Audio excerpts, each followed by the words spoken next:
ഈശോയിൽ ഏറ്റവും സ്നേഹമുള്ള പ്രിയ ദൈവമക്കളെ, ഈ വിശുദ്ധ പ്രഭാതത്തിൽ നാം ദൈവത്തിരുസന്നിധിയിൽ പ്രാർത്ഥനാപൂർവമായിരിക്കുമ്പോൾ ശിശു സഹജമായ ആത്മീയത ധ്യാനിക്കാം. ഇന്നത്തെ സുവിശേഷം വിശുദ്ധ ലൂക്കാ സുവിശേഷം 9-ാം അധ്യായമാണ്. അവിടെ യേശു തൻ്റെ ശിഷ്യന്മാരുടെ ഇടയിൽ ആരാണ് വലിയവൻ എന്ന ചോദ്യമുണ്ടായപ്പോൾ അവരെ ഒരു നന്മയുടെ പാഠം പഠിപ്പിക്കുകയാണ്. യേശു ഒരു ശിശുവിനെ വിളിച്ച് അവിടെ മധ്യ നിർത്തിക്കൊണ്ട് അരുൾ ചെയ്തു, ഇതുപോലെ ഒരു ശിശുവിനെ സ്വീകരിക്കുന്നവൻ എന്നെ സ്വീകരിക്കുന്നു, എന്നെ സ്വീകരിച്ചവൻ എന്നെ അയച്ചവനെ സ്വീകരിക്കുന്നു. നിങ്ങളിൽ ഏറ്റവും വലിയവനാകാൻ ആഗ്രഹിക്കുന്നവൻ എല്ലാവരേക്കാൾ ചെറിയവനാവുക. വലിയൊരു നന്മയുടെ സന്ദേശം ക്രിസ്തു ഇന്നേ ദിനം പ്രദാനം ചെയ്യുന്നു. സ്വർഗം സ്വന്തമാക്കാനുള്ള ഏറ്റവും എളുപ്പമുള്ള വഴി ലാളിത്യത്തിൻ്റെ വഴിയാണ്, ജീവിത വിശുദ്ധിയുടെ വഴിയാണ്, ഹൃദയശുദ്ധിയുടെ വഴിയാണ്.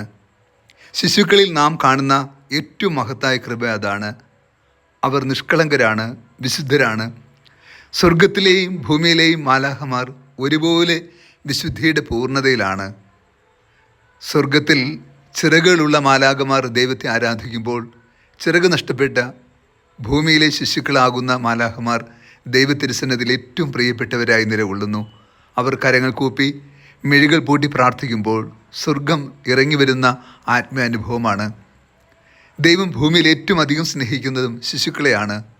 യേശു വലിയവരായി നമുക്ക് നൽകുന്ന ഏറ്റവും മഹനീയമായ മാതൃക ചെറിയവരായ ശിശുക്കളാകുവാനാണ്.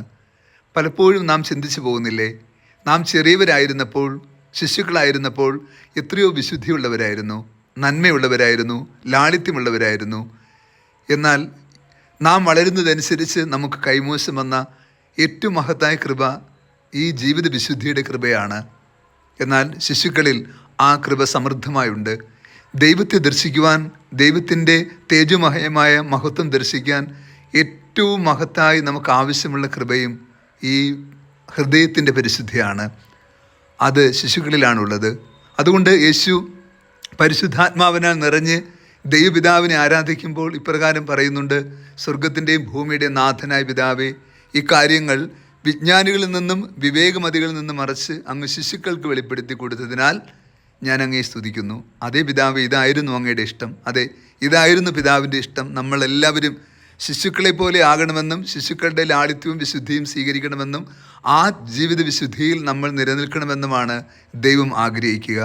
ആകയാൽ ദൈവം ആഗ്രഹിക്കുന്നത് പോലെ നിർമ്മല സ്നേഹത്തിൽ ജീവിത വിശുദ്ധിയുടെ പൂർണ്ണതയിൽ ജീവിക്കുവാനും സ്വർഗത്തിലെ ദൈവത്തിൻ്റെ തിരുമുഖം ഈ ഭൂമിയിൽ നമ്മുടെ പ്രാർത്ഥനയിലൂടെ, പരിശ്രമങ്ങളിലൂടെ, സഹോദരങ്ങളിലൂടെ ഭൂമിയിലെ നന്മയിൽ കണ്ടെത്താൻ, അങ്ങനെ ദൈവമഹത്വത്തിനായി ജീവിക്കുവാൻ നമ്മൾ പരിശ്രമിക്കുമ്പോൾ വലിയ ദൈവാനുഗ്രഹം നമുക്ക് ലഭ്യമാകും.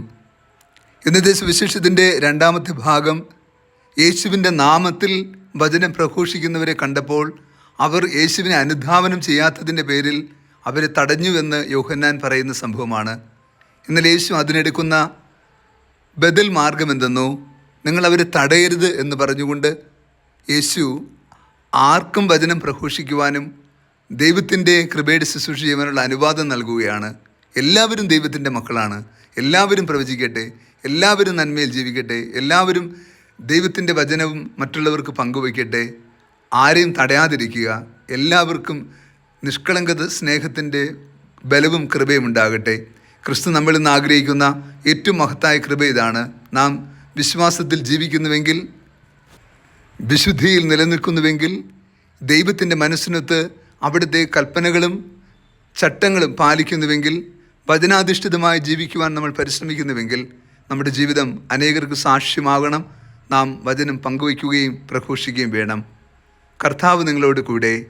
സർവശക്തനായ ദൈവം പിതാവും പുത്രനും പരിശുദ്ധാത്മാവും നമ്മേവരെയും സമൃദ്ധമായി അനുഗ്രഹിച്ച് ആശീർവദിക്കുമാറാകട്ടെ.